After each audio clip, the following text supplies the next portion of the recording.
이 이준석 대표는 오늘도 민주주의 사회에서 말도 못하냐. 양두구육 이거는 내 계곡이라고 직접 지칭한 게 아니다. 비유한 거다. 신군부도 내가 말한 건 아니다. 네. 무슨 유엔에 제소하겠다고 하지 않는데 요즘 유엔 좀 바쁘겠어요. 이준석 대표의 그런 것까지 유엔이 처리해야 되나요 지금? 네. 근데 제 조영 원내대표는 또 이준석 대표에 대해서 사실은 굉장히 좀 처음에는 온정적으로 대하려고 네. 그랬는데 네. 이준석 대표가 가처분해서 날려버린 거 아니에요, 지금. 그러니까 지금 오히려 좀 불편해 보이는데 두 사람이 뭐 만나서 뭐 해결 짓거나 그런 일은 없겠죠, 원내대표니까? 그럴 가능성은 좀 희박해 보입니다. 그러니까 네. 저 이렇게 여쭤보면 국민의힘 일부 중진 의원들 같은 경우는 이준석 대표와 좀 풀어보려는 생각들이 좀 있어요. 근데 네, 이준석 그렇죠. 대표가 지금 하는 행태를 보면 완전 이제 절연을 한 그런 게 아니라 저 여기 있어요. 저 좀 봐주세요. 저 좀 말려주세요. 뭐 이런 행태라는 거예요. 사실상 뭐 윤핵관들이 직접 나서기 못하다면, 그러니까 약간 중간지대에 있는 분들을 통해서 이렇게 네. 말을 좀 붙여보면 어떻겠냐라는 얘기를 하시는 분들이 있는데, 네.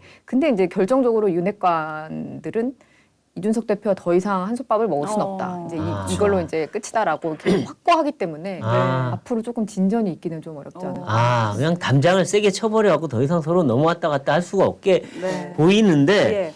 윤리위가 소집이 됐지 않습니까, 일요일날? 네. 그래서 징계 절차를 개시를 했는데 예. 이게 이제 뭐 당에다가 또 이 뭔가 총질을 해야 됐다. 네. 그다음에 대통령에 관해서 또 비판을 했다. 이런 거를 다 이제 총체적으로 해서 한다는 건데 네. 네.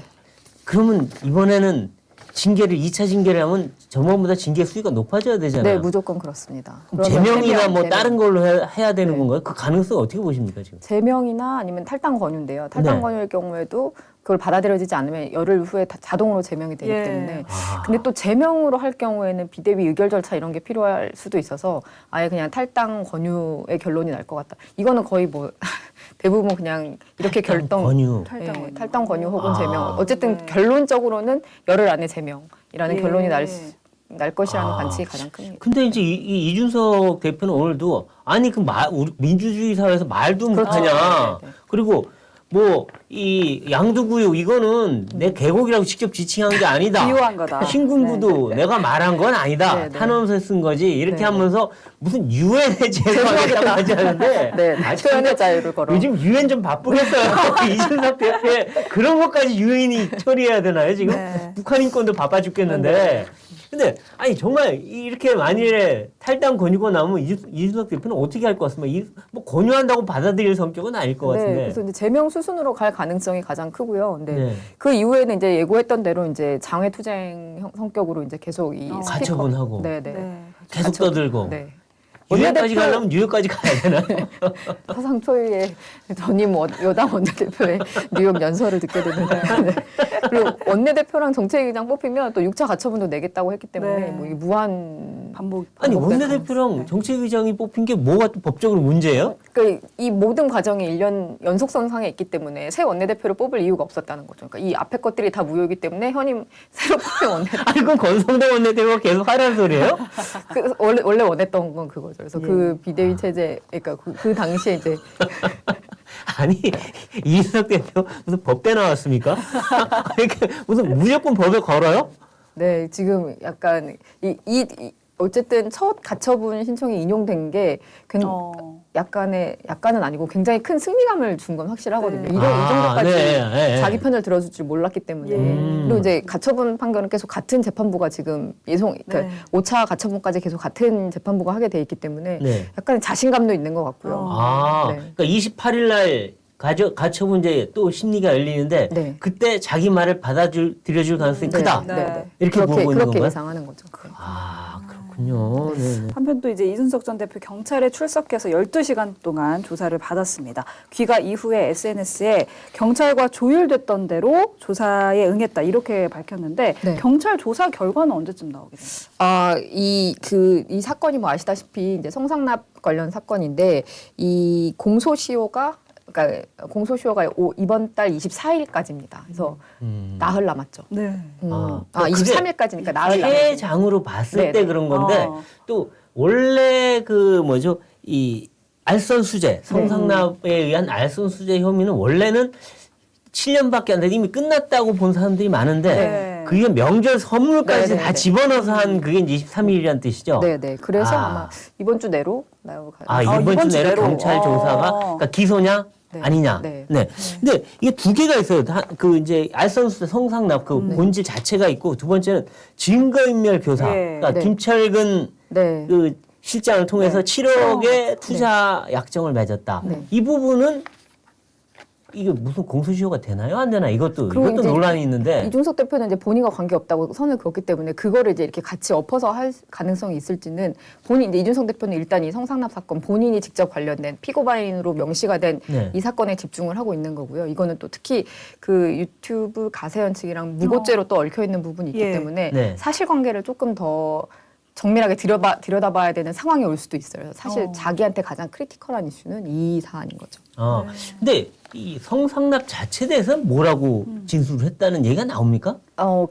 이 이준석 대표가 그 가처분 신청 관련해서 법원에 출두하고 할 때는 법원에 네. 나가고 할 때는 굉장히 적극적으로 언론과도 대화를 하고 하는데 네. 이번 경찰 조사는 비밀리에 나갔다 왔고 갔다 오고 나서도 이에 대해서는 이런 방구하지 않고 있습니다. 글쎄 말이에요. 이준석 대표 원래는 뭐 한 번 생기면 말을 막 엄청 쏟아내잖아요. 네, 근데 네. 경찰 조사 관련해서는 말이 거의 없더라고요. 네, 12시간이나 하고 왔는데 글쎄 말이에요. 뭐 저희 이 언론 취재진들이 이제 따로 물어봐도 뭐 네. 이렇게 뭐 보탤 말이 없냐라고 물어봐도 뭐 특별히 그 네. 부분은 얘기를 안 한다. 네. 근데 그거에 관련해서 지금 핵심적인 게 또 하나가 있는데 아까 말씀하신 무고인데 네. 그러니까 성상납 있었다라고 했더니 없었는데 있었다고 했다고 명예훼손으로 걸었어요. 네. 가세현을 이준석 대표가. 근데 거꾸로 이쪽에서는 내 말이 맞다. 그러니까 네가 나를 무고한 것에 대해서 거꾸로 무고죄로 걸었어요. 네. 가세현 쪽에서는. 그러니까 이거에 대해서는 무고냐 아니냐에 대해서는 경찰이 또 판단해 줘야 돼요. 그렇죠. 사실 그럼 여기서 바로 성상납이 있었는지 없었는지에 대한 진실을 경찰이 밝혀줘야 되는 상황이 되는 네. 거예요. 예. 근데 그러니까 성상납 자체는 무죄가 나오더라도 그 공소시효 때문에 네, 네. 무고는 무죄가 나올 수가 없어요. 무죄든 유죄든 뭔가 하여튼 네. 하나 딱 내야 돼요, 이게. 그러니까 그게 오히려 사람들이 더 관심을 끄는 문제가 되지 않을까라는 네. 끝나도 예상도 끝나게 하게 돼요. 아닌 사건이 될 수 있고 그렇죠. 끝까지. 근데 무고는 이게 공소시효가 있어요. 살아있어요. 네, 네. 그대로 그렇죠. 살아있어요, 네, 네. 이거는. 예. 지난 그러니까 무고행위 한 것 자체가 네. 몇 달 전이기 때문에 네, 그렇죠. 그러니까 이거야말로 누군 그래도 이게 오히려 이준석 대표한테 네. 더 큰 아마 폭탄이 될 거다. 왜냐하면 성상납이 있었다라고 판단해서 너 무고야라고 해버리면 완전히 그동안 거짓말쟁이가 되잖아요. 그렇죠. 네. 정치 그렇죠? 생명이 좀 위태롭게 되죠. 정치 생명이 네, 위태로운. 맞습니다. 근데 그게 저는 더 핵심이 아닐까라는 예. 생각도 좀 해봅니다. 네. 네. 그래서 마지막으로 아까 얘기 하나 못한 게 있는데 이준석 대표 네. 만일에 이제 경찰 수사 결과가 나와서 뭔가 성상납이나 뭐가 맞다거나 네. 네. 아니 기소가 된다거나 이런 상황이 오면은 그럼 이제 윤리에서 징계를 내리게 될 거 아니에요? 네, 네. 그럼 뭐 가처분하고 상관없이 그냥 이 당에서 쫓겨나게 될 가능성이 커 보이는데 네. 그럴 경우에 이준석 대표는 과연 신당을 만들 것이냐? 네. 계속 본인이 당원 가입 동의해왔는데 네. 쫓겨나서 이 당원은 이제 필요가 없는 거고 네. 신당 할까요 말까요? 근자에 본인 입으로 신당 창당은 안 한다고 네. 얘기는 하긴 했습니다. 근데 뭐 닥쳐서 이제 총선을 앞두고 상황이 네. 이제 만들어지면 당연히 이제 그런 움직임으로 가게 될 수는 있는데. 복당은 안 될 거고. 네, 그렇죠. 다른 깃발을 들어야 되는 상황으로 몰리게 될 수는 있죠. 근데 국민의힘 지도부 얘기는 그 이준석 대표가 계속 이제 당원 가입을 독려하고 있는데 그렇게 유의미한 유입은 없다라고 얘기는 하고 아, 있거든요. 유의미한 유입은 네. 없다. 아, 근데 이런 걱정을 해요. 혹시나 총선이 다가왔는데 이준석 신당을 만들었다. 네. 그래서 뭐 여기저기 사람들이 좀 젊은 사람이 모여들었다 해서 뭐 그게 무슨 당선권까지 될 가능성은 없는데 그 신당이 한 5%라도 가져가면 하다못해 2%라도 가져가면 네. 수도권에서 이 국민의힘이 피보는 거 아니냐 네. 이런 가뜩이나 걱정을 해요. 몇석 없는데. 그렇죠. 네. 지금 안 그래도 수도권 쉽지 않은데 수도권에서 1, 2% 차이로 지구 이기는 경우가 한 10군데, 20군데 되잖아요. 그거 어떻게 나중에 하죠? 그런 걱정을 해요, 사람들이. 네, 실제로 그런 걱정들을 하고 있는데 이준석 대표가 그걸 알기 때문에 또 지금 이렇게 강경 모드로 나가는 네. 거라서 그 중간 어디에서 좀 타협을. 총선을 앞두고 뭔가 합의점을 찾을 다시 수는 합당해요? 그건 아닐 것 같긴 한데요. 네. 그래서 하여튼 이런 걱정들까지 있어서 이준석 대표 문제가 그렇게 간단한 문제는 아니다. 예. 라는 걸 아마 또 이 정치 잘 아는 분들은 그래서 걱정을 하는 것 같아요. 중진들이 걱정하는 부분은 그런 그렇죠. 건데. 네. 근데 초재선들은 아직 거기까지는 생각을 안 하고 있는 것 같다는 생각도 예, 들더라고요. 맞습니다. 네.